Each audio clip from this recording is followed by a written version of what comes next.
ডিসেম্বরে ফিরছেন শেখ হাসিনা, আত্মসমর্পণ নাকি নতুন ঝড়? রয়টার্সে বিস্ফোরক সাক্ষাৎকার।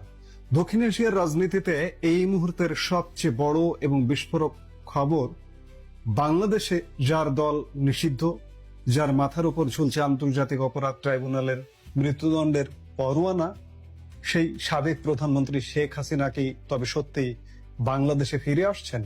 হ্যাঁ, ঠিকই শুনেছেন। যুক্তরাজ্য ভিত্তিক আন্তর্জাতিক সংবাদ সংস্থা রয়টার্সকে দেওয়া এক এক্সক্লুসিভ টেলিফোন সাক্ষাৎকারে শেখ হাসিনা নিজেই ঘোষণা করেছেন তার দেশে ফেরার সুনির্দিষ্ট সময়সীমা।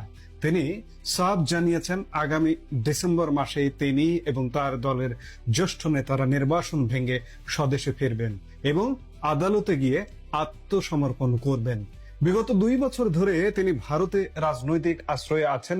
এতদিন বিভিন্ন গণমাধ্যমের লিখিত বা ইমেল প্রশ্নের উত্তর দিলেও নির্বাসিত জীবনে এই প্রথম তিনি সরাসরি কোনো আন্তর্জাতিক গণমাধ্যমে দীর্ঘ 1 ঘন্টা টেলিফোনে কথা বললেন। ফোন ইন্টারভিউ তো হলো, কিন্তু এরপর কি আমরা শেখ হাসিনার কোনো এক্সক্লুসিভ ভিডিও সাক্ষাৎকার দেখতে চলেছি? সেই সম্ভাবনাও কিন্তু উড়িয়ে দেওয়া যাচ্ছে না। এই মুহূর্তের ভিডিওতে আমরা রয়টার্সের সেই দীর্ঘ সাক্ষাৎকারের প্রতিটি লাইন, প্রতিটি তথ্য ধরে চুলচেরা বিশ্লেষণ করব। তিনি কেন মরতে চেয়েও নিজের মাটিতে ফিরতে চান, দিল্লির ওপর এর কি প্রভাব পড়বে, পুরো বিষয়টি জানতে ভিডিওটি শেষ পর্যন্ত দেখুন। রয়টার্সের সাথে প্রায় 1 ঘন্টা ব্যাপী চলা এই টেলিফোন আলাপে শেখ হাসিনা অত্যন্ত আবেগপ্রবণ কিন্তু দৃঢ় কণ্ঠে কিছু কথা বলেছেন। বয়স এখন তার 78 বছর। এই বয়সে দাঁড়িয়ে তিনি দেশের মাটিতে পা রাখার পর নিজের জীবননাশের আশঙ্কাও প্রকাশ করেছেন। সাক্ষাৎকারে শেখ হাসিনা বলেন, তারা দেশে ফেরার পর আমাকে গ্রেপ্তার করতে পারে, এমনকি তারা আমাকে মেরেও ফেলতে পারে, তবুও আমাকে যেতেই হবে। আমার দলের নেতাকর্মী এবং সমর্থকদের ওপর চরম নিপীড়ন চালানো হচ্ছে। মৃত্যু যদি আসে তবে আমি চাই তা যেন আমার নিজের মাটিতে আসে, যে মাটিতে আমার মা বাবা সমাহিত আছেন এবং যেখানে তাদের রক্ত মিশে আছে। বিগত 2024 সালে এক তথাকথিত অভূতপূর্ব ছাত্র জনতার তথাকথিত গণ অভ্যুত্থানের মুখে টানা প্রায় 16 বছর ক্ষমতায় থাকা দীর্ঘতম মেয়াদের এই প্রধানমন্ত্রী দেশ ছাড়তে বাধ্য হয়েছিলেন। তার ঠিক 2 বছর পর নিজের এবং দলের ভবিষ্যৎ নিয়ে তিনি এই প্রথম কোনো টাইম টেবিল বা সময়সূচি ঘোষণা করলেন। তিনি স্পষ্ট করেছেন যে এই প্রত্যাবর্তন হবে সম্পূর্ণ স্বেচ্ছায়। ঢাকা যেখানে তাকে বারবার ফেরত চাইছে, সেখানে তিনি নিজেই ধরা দিতে চান। তার ভাষায়, তারা তো আমাকে ফিরে নিতে চায়, বারবার ভারতকে চিঠি পাঠাচ্ছে, আমি নিজেই চলে যাব। দর্শক, শেখ হাসিনার এই সম্ভাব্য প্রত্যাবর্তন বাংলাদেশ এবং ভারতের মধ্যকার কূটনৈতিক সম্পর্কে এক নতুন সমীকরণ তৈরি করতে যাচ্ছে। 2024 সালে শেখ হাসিনা যখন ঢাকা ছাড়েন, তখন ভারত তাকে আশ্রয় দেয়, আর এরপর থেকেই দিল্লির সাথে ঢাকার অন্তর্বর্তীকালীন সরকারের সম্পর্কের চরম অবনতি ঘটে। তৈরি হয় এক অদৃশ্য দেয়াল।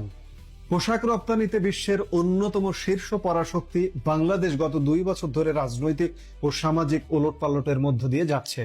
এই পরিস্থিতিতে শেখ হাসিনা যদি দেশে ফেরেন, তবে দেশের রাজনৈতিক বিভাজন আরো তীব্র রূপ নিতে পারে। অন্যদিকে দিল্লির জন্য এটি হতে পারে স্বস্তির, কারণ শেখ হাসিনাকে প্রত্যার্পণ বা এক্সট্রাডিশন করা নিয়ে ঢাকার তরফ থেকে ভারতের ওপর প্রতিনিয়ত চাপ দেওয়া হচ্ছিল। ভারতের পররাষ্ট্র মন্ত্রণালয় অবশ্য রয়টার্সের কাছে এই সাক্ষাৎকারের বিষয়ে তাৎক্ষণিক কোনো মন্তব্য করেনি। তবে এর আগে গত এপ্রিল মাসে সাউথ ব্লক জানিয়েছিল যে তারা বাংলাদেশের প্রত্যার্পণের অনুরোধটি পরীক্ষা করে দেখছে এবং ঢাকার নতুন সরকারের সাথে গঠনমূলক কাজ করতে ও দ্বিপাক্ষিক সম্পর্ক জোরদার করতে ভারত প্রতিশ্রুতিবদ্ধ। শেখ হাসিনা নিজে থেকে ফিরে আসার সিদ্ধান্ত তাই ভারতের কাঁধ থেকে একটা বড় কূটনৈতিক বোঝা নামিয়ে দিতে পারে।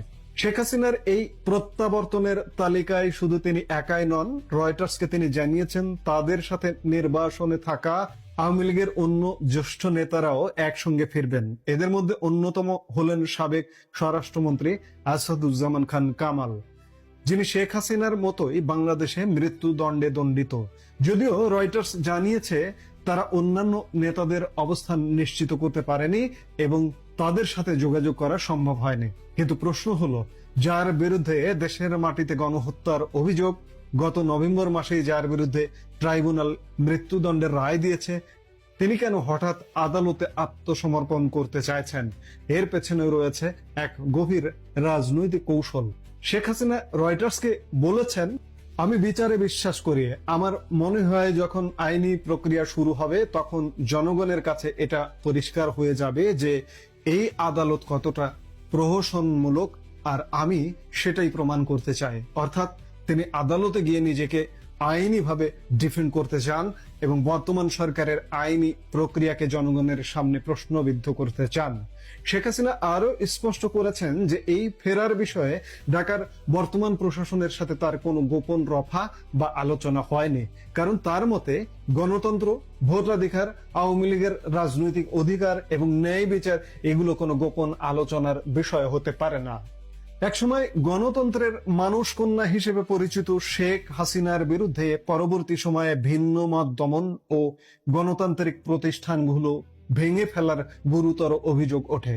জাতিসংঘের প্রতিবেদন অনুযায়ী তার পতনের সময়কার ক্র্যাকডাউনে প্রায় 1400 মানুষ নিহত হন। এটি রয়টার্স লিখেছে, এটি একটা ভুয়া রিপোর্ট।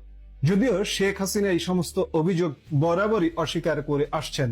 জেলে যাওয়ার ভয় তার নেই, কারণ ইতিহাস বলছে তিনি আগেও বহুবার বন্দী হয়েছেন। 1981 সালে নির্বাসন থেকে ফেরার পর সামরিক জান্তার বিরুদ্ধে আন্দোলন করতে গিয়ে তিনি একাধিকবার আটক হন। 2007 সালেও সেনা সমর্থিত তত্ত্বাবধায়ক সরকারের আমলে তাকে জেলে যেতে হয়েছিল। সেখান থেকে মুক্ত হয়েই তিনি 2008 সালের নির্বাচনে বিপুল জয় পান। তবে এবার তিনি স্বীকার করেছেন যে দীর্ঘ সময় সরকার চালালে কিছু ভুল ত্রুটি হতেই পারে। তিনি বলেন, কোন সরকারি ভুলের ঊর্ধ্বে নয়, তবে একটি সরকারের ভালো মন্দ, রাইট রং বিচার করার অধিকার একমাত্র জনগণের। আমি সেই রায় জনগণের ওপরেই ছেড়ে দিলাম। আপনাদের আরেকটি কথা জানিয়ে রাখি যে দিল্লিতে বসে শেখ হাসিনা কিন্তু হাত গুটিয়ে বসে নেই। তিনি রয়টার্সকে জানিয়েছেন, দল পুনর্গঠনের অংশ হিসেবে তিনি ইতিমধ্যেই বাংলাদেশের 300টি সংসদীয় আসনের মধ্যে 125টি আসনের নেতাকর্মীদের সাথে অনলাইনে বৈঠক করেছেন। তিনি প্রশ্ন তুলেছেন, তারা হয়তো আমাকে সাজা দিয়েছে, আমি হয়তো নির্বাচন করতে পারবো না, কিন্তু আওয়ামী লীগকে কেন নিষিদ্ধ বা স্থগিত করা হবে? আমরা যদি খারাপ করে থাকি তবে দেশের মানুষই ব্যালটের মাধ্যমে সেই বিচার করুক। বাংলাদেশের এই মুহূর্তের বিএনপি সরকারের কোন মুখপাত্র অবশ্য শেখ হাসিনার এই রয়টার্সের সাক্ষাৎকারের বিষয়ে এখনো মন্তব্য করেননি। টেলিফোন সাক্ষাৎকার তো আমরা শুনলাম, কিন্তু বাংলাদেশের রাজনৈতিক পটভূমিতে কি আগামী দিনে শেখ হাসিনার কোনো এক্সক্লুসিভ ভিডিও সাক্ষাৎকার আসতে চলেছে? তিনি কি ভিডিও ক্যামেরার সামনে এসে আরো বড় কোনো সত্য উন্মোচন করবেন? ডিসেম্বর আসতে আর বেশি দেরি নাই।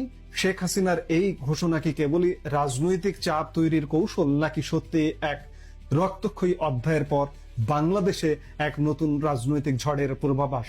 শেখ হাসিনা দেশে ফিরলে বাংলাদেশের রাজনীতি কোন দিকে মোড় নেবে সেটি দেখার বিষয়। আমরাও বরাবরই বলছি যে শেখ হাসিনা দেশে ফিরবেন, এ ব্যাপারে কোনো সন্দেহ নেই। তিনি দেশে ফেরার প্রস্তুতি নিচ্ছেন। অগাস্ট পরবর্তী সময়ে যে কোনো সময়ে তার ফেরার পরিকল্পনা ছিল, কিন্তু চূড়ান্ত সময়সীমা নির্ধারণ হয়ে গেছে। তিনি ডেট, তারিখ, কোন আদালতে আত্মসমর্পণ করবেন, নিরাপত্তা এবং কৌশলগত কারণে তারিখ জানাননি বা জানাবেন না হয়তো আগে থেকেই, এত আগে থেকেই, তবে মাস অন্তত পক্ষে নির্ধারণ করে দিলেন। শেখ হাসিনা ফিরছেন, এতে কোনো সন্দেহ নেই। আমি আগেও বলেছি, আবারও বলছি, তিনি জেলে যাবেন, তিনি ফাঁসির রায় তার মাথায় আছে, তিনি গুলি খেতে পারেন, নানা রকম ঘটনা ঘটতে পারে, কিন্তু তার বয়স 78 বছর। মানুষ কদিন বাঁচে? এই বয়সে তিনি দেশের মাটিতে ফিরতে চান। যদি আল্লাহ তাকে বাঁচিয়ে রাখেন, তিনি দেশে ফিরলেও যে পরিস্থিতি হোক না কেন তিনি বেঁচে থাকবেন। যাই হোক, বাংলাদেশের এক বিশাল অংশ হয়তো তার দেশে ফেরার অপেক্ষায় অপেক্ষমান। তিনি দেশে ফিরবার পর কি ঘটে সেটিও দেখবার জন্য অপেক্ষমান। আমরাও নিশ্চয়ই অপেক্ষা করছি যে তিনি দেশে ফিরলে কি হবে। এই মুহূর্তের ভিডিও থেকে বিদায় নিতে চাইছি। দেখা হবে পরবর্তী ভিডিওতে।